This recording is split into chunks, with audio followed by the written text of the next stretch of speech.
High, আমি অঙ্কুশ। আপনারা দেখছেন it's Ankush present YouTube channel. তো দুর্গাপুজোর বাকি আর মাত্র কয়েকটা দিন। তো চলো, পুজো শুরু হওয়ার আগে আমরা দুর্গা মায়ের দর্শন করে আসি। তো কুমোরটুলিতে ঠাকুর তৈরির প্রস্তুতি পর্ব কেমন চলছে সেটা তোমাদের সামনে তুলে ধরবো। তো সবটা দেখতে ভিডিওটা শেষ পর্যন্ত দেখো। তো অনেকটা জার্নি করে এসে পৌঁছলাম কুমোরটুলিতে।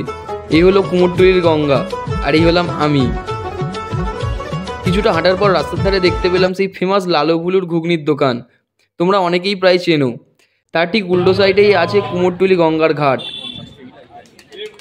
এই আমরা এন্ট্রি করলাম কুমোরটুলির সেই জায়গায় যেখানে সমস্ত ঠাকুর তৈরি করা হয়। এগুলো প্রায় তৈরি করা কমপ্লিট হয়ে গিয়েছে, এবার রং করাটা শুধু বাকি আছে। এটি সুবল পাল স্টুডিও, যেখানে এই প্রতিমাগুলি বানানো হয়েছে। আরেকটু সামনে গিয়ে চোখে পড়লো এই স্টুডিওটা। এখানেও প্রতিমা তৈরি প্রায় কমপ্লিট, বাকি কাজগুলো শুধু একটু বাকি আছে। চোখে পড়লো এই স্টুডিওর প্রতিমাটা, রাস্তার ধারে রাখা আছে, কি অপরূপ সুন্দর লাগছে। এখানে ঠাকুর তৈরি প্রায় কমপ্লিট, রং করে অলংকার পরিয়ে পুরো রেডি করা হয়ে গিয়েছে। এটা শিল্পী কালীচরণ পালের স্টুডিওর ঠাকুর। এই ঠাকুরটা প্রায় রং করা শেষের পথে, কি অপরূপ সুন্দর লাগছে মুখটা। এনাদের হাতের কাজটাই আলাদা। চারিদিকে এত লোকজন, আমি ওখানে ভিডিওর মধ্যে কিছু বলতেই পারিনি। এবার কিছু ঠাকুর তৈরির ক্লিপ তোমরা সিনেমাটিক ভিডিওর মাধ্যমে দেখে নাও।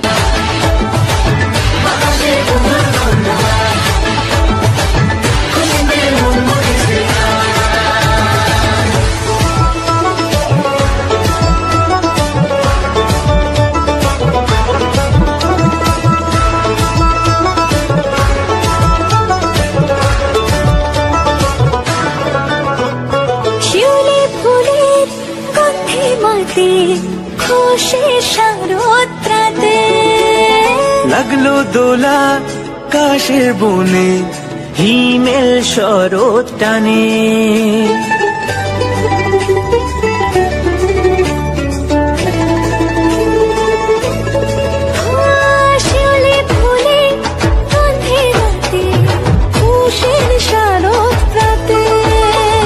লাগলো দোলা কাশের বনে, হিমেল শরৎ টানে। ষষ্ঠী চাওয়া পাওয়া আড্ডা সপ্তমীটা সেলফিতে সেজেছে। এই যে মাইকে এখানে অ্যানাউন্স করছে, এখানে বলা হচ্ছে যে ফটোগ্রাফি ভিডিওগ্রাফি মহালয়ার দিন সম্পূর্ণভাবে বন্ধ থাকবে। অন্যান্য দিন আসলেও ভিডিওগ্রাফি ও ফটোগ্রাফির জন্য এখানকার অফিস থেকে পারমিশন কার্ড নিতে হবে। আজকের ভিডিওটা এতটাই। ভিডিওটা কেমন লাগলো সেটা কমেন্টে অবশ্যই জানাবে। আর ভিডিওটাতে একটু লাইক করে চ্যানেলটা একটু সাবস্ক্রাইব করে পাশে থাকবেন। তো ভালো থাকবেন, সুস্থ থাকবেন। দেখা হচ্ছে নেক্সট ভিডিওতে। আজকের মতন টাটা।